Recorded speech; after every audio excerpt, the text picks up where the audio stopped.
Lesson 5, Question 7. Every action starts in the mind. We may know about the reasoned thought process in most cases, but there are instances where one may not be able to identify the thought process. If a person does something stupid or atrocious against his fundamental nature, he may say that he had lost his mind momentarily. When pressed, he may be unable to offer any other explanation for his actions. He may not be able to identify it, but the actual cause might be a result of some kind of repressed emotion surfacing in impulsive behavior.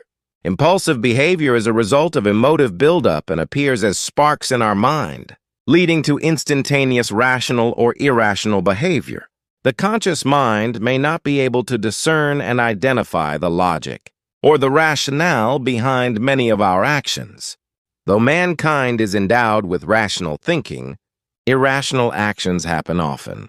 The outcome will largely depend upon mental maturity. Atrocious 그강무도한 repressed, 억눌린 endowed with 이율 타고나다. Lesson 5, Question 8. It is human nature for our brains to form thought.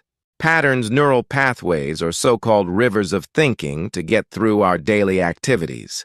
To better understand this concept, developed by Edward de Bono, create a mental image of water running down a mountain.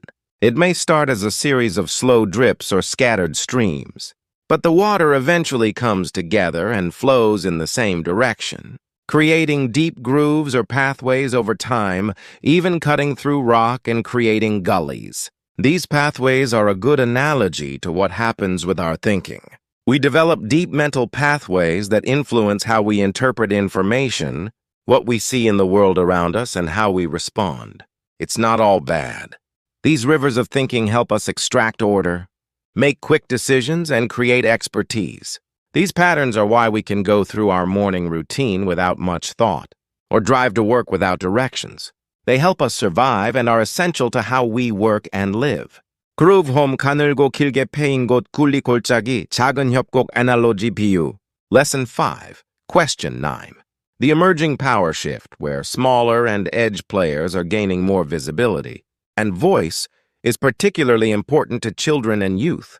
If we look at children and youth through the lens of digital media, we have a population that has been historically subject to a higher degree of systematic and institutional control in the kinds of information and social communication to which they have access. This is one reason why the alchemy between youth and digital media has been distinctive. It disrupts the existing set of power, relations between adult authority and young people.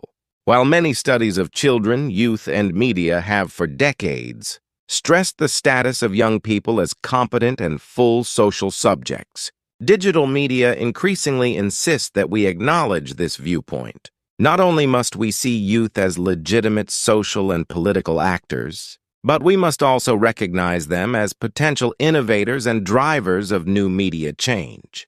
알케미 마법 같은 결합,